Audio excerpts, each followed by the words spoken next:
queen of the court, Chris Evert Lloyd, recaptures her throne.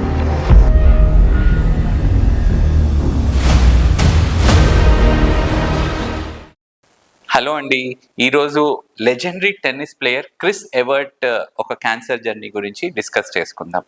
తను almost 5 years world number 1గా నిలిచి ఉన్నారు.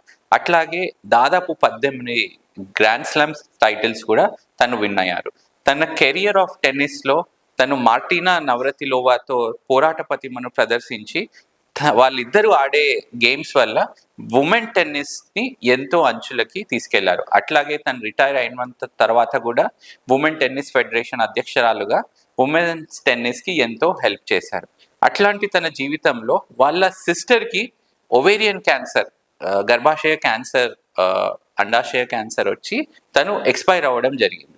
ఆ పర్టికులర్ సందర్భంలో ఇదేమన్నా ఫ్యామిలీలా వస్తుంది అనే ఉద్దేశంతో BRCA టెస్ట్ చేసుకున్నారు. సో తనలో BRCA మ్యూటేషన్ ఉండడం మూలంగా తను ప్రివెంటివ్గా bilateral ovaries and uterus surgery తీయించుకున్నారు. కానీ దాంట్లో వచ్చింది ఏంటంటే ఇనీషియల్గా ఇది ప్రివెంటివ్ సర్జరీ లాగా తీసుకున్నారు.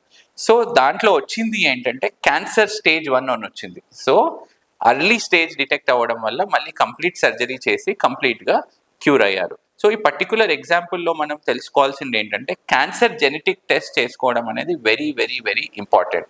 సో క్యాన్సర్ని అర్లీగా గుర్తించడం, ఒకవేళ రిస్క్ ఉంటే ప్రివెంటివ్ సర్జరీస్ అంటే మళ్ళీ క్యాన్సర్ రాకుండా ఉండడానికి మనం ఇది చేసుకునే అవకాశం ఉంది. ఏదైతే మార్టినా నవరతిలోవా, క్రిస్ ఎవర్ట్ వాళ్ళు కలిసి గేమ్ ఆడారో అట్లాగే కలిసి ఇద్దరుకి క్యాన్సర్స్ వచ్చి ఇద్దరు స్ట్రాంగ్గా ఫైట్ చేసి రికవర్ అయ్యారు. Thank you.